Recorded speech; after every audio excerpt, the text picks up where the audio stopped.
In early 1981, a former Israeli soldier named Yossi Ginsburg traveled to Bolivia, South America. His adventurous nature brought him to that place to look for a new adventure. While traveling by ship, Yossi met a guy named Marcus Stam, a schoolteacher that barely missed the ship. As fellow adventurers, they became friends in no time and decided to go on an adventure together. They then went to a camping area and set up a tent there.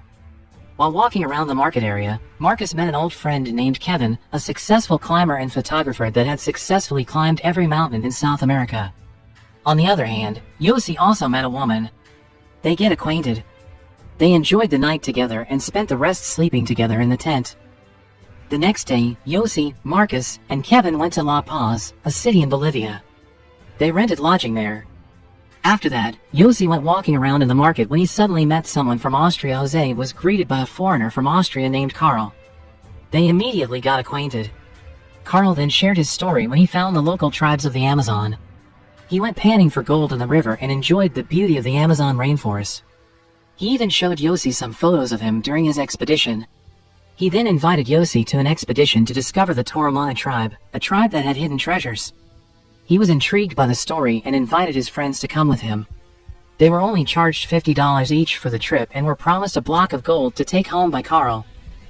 After supplies preparation was complete, Yossi and his friends, guided by Carl, departed by plane to reach the starting point of their expedition. Arriving at the destination, they immediately started their journey into the deep and thick Amazon rainforest. They were thrilled about the things they would find. After a long walk, they decided to rest and set up a camp in the night. After setting up their camp, Carl told them about the primitive tribe that he used to meet on his last journey. 3 days had passed since the start of their journey. Marcus started getting tired and wounds on his feet, slowing down their pace and getting them separated from Carl. Desperate, he shouted Carl's name and made Kevin annoyed. Carl, stop! They almost fight when something moved from behind the bush. Turned out it was just a local resident herding his cattle. They then continued walking and finally met up with Carl again. Shortly after they arrived at Asarayamas, a hamlet. They spent the rest of the day there, got acquainted with the local residents, and even got to try the local tobacco cigar and wine. The next day, on the 4th day, after Marcus treated his wounds, they continued their journey. They stopped by the river bank and panned for gold. They then crossed the river and saw a monkey. Carl suddenly took his gun and shot the monkey dead. He brought it and made it their meal for the night. Carl enjoyed eating the catch while the others doubted the taste and looked nauseous. On their 5th day, Marcus's condition was getting weaker, which cost them a lot more time for resting than walking. Marcus realized and regretted his condition that slowed them down, but it was impossible for him to be able to return back alone. The next morning, they discussed the way for Marcus to keep walking without slowing their pace. They agreed to make a raft and waded through the river to continue their journey. We must work as a team. The trip through the river was initially amazing until they arrived in the rapids. Afraid they couldn't manage to get through it, Carl decided to lead the team to get to the riverbank. Meanwhile, Yossi, Kevin, and Marcus panicked and couldn't follow Carl's guide. After the tension passed and they managed to get to the riverbank, Carl was so mad at them that he decided to leave them to hunt inside the forest. Shortly after, Yossi went to the forest too to find Carl, but suddenly, Carl showed up and shot something in the bush near Yossi. Turned out, since they entered the forest, a jaguar was lurking beneath the bush, waiting to hunt them. They finally returned to the riverbank. The tension between Kevin and Carl hadn't been settled yet, so they decided to part ways. Carl and Marcus went through the thick forest while Kevin and Yossi waded the river again. Before parting ways, Carl warned Yossi not to wade through a place called Malpaso San Pedro, a canyon with a fast current that apparently nobody had ever made through it. They parted ways that day.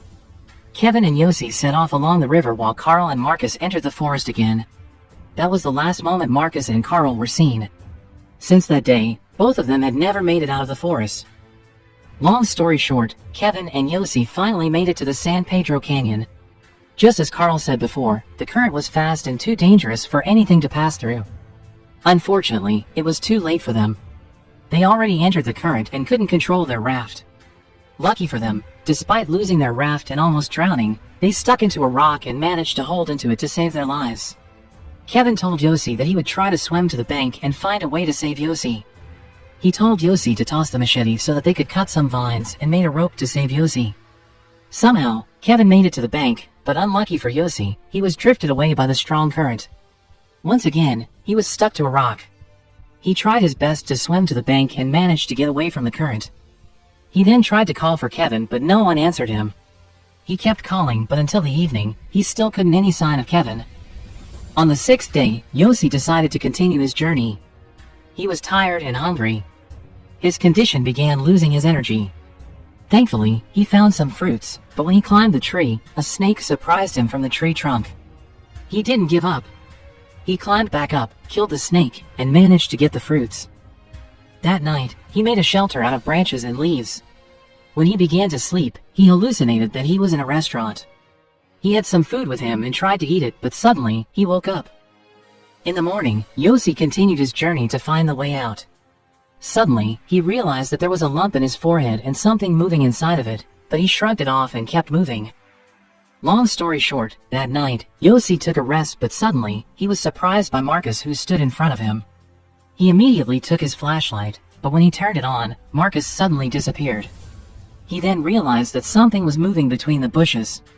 He saw a tiger and immediately took a gas canister to make a fire to scare off the tiger. Thankfully, the tiger didn't attack and he was safe. He rested the whole night and woke up the next morning feeling discomfort in his forehead. He decided to operate it and found a leech-like animal inside the lump in his forehead. Yossi continued his journey. He found a slash mark on a tree and 2 almost hatched eggs nearby. Realizing that his food supplies had run out, he ate them raw. He then continued walking.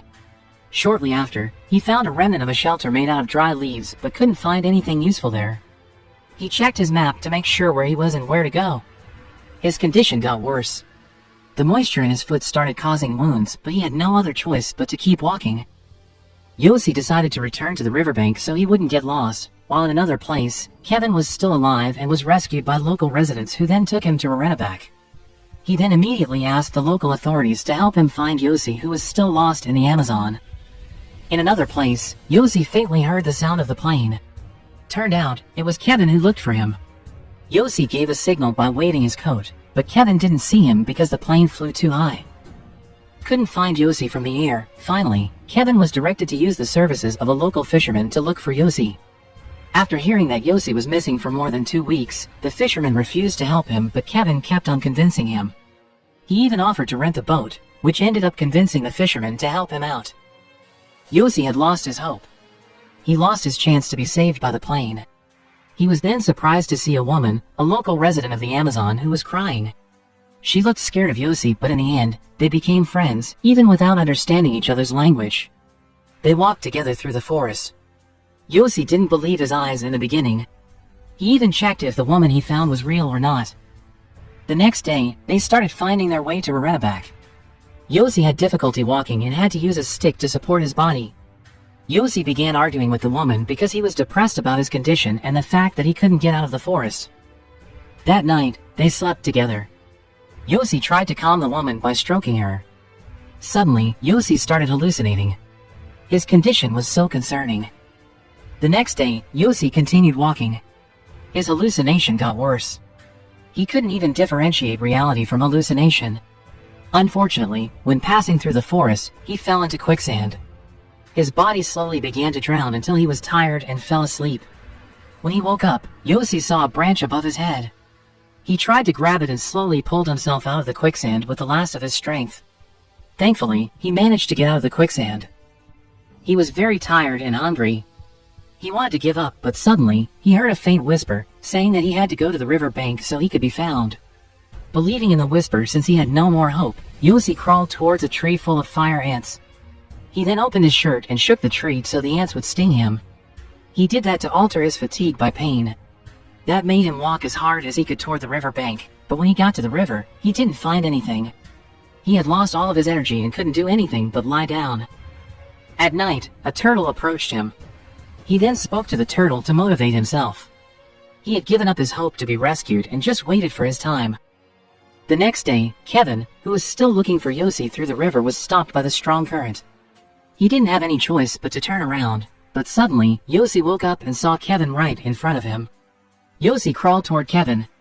He couldn't even scream and call him. Kevin almost left that place when he suddenly turned his head. He saw Yossi standing in front of him and rushed back to rescue him. He pulled over to the bank and immediately hugged Yossi. Yossi was very weak and couldn't walk anymore. Finally, Kevin took him to Rarenabak. The local residents congratulated them for being able to survive in the forest for more than 2 weeks. After their condition improved, Yossi and Kevin went back to their lodge in La Paz. They waited for Carl and Marcus for days, but they never made it home. There was no information about them. They realized that the most valuable treasure is their own life.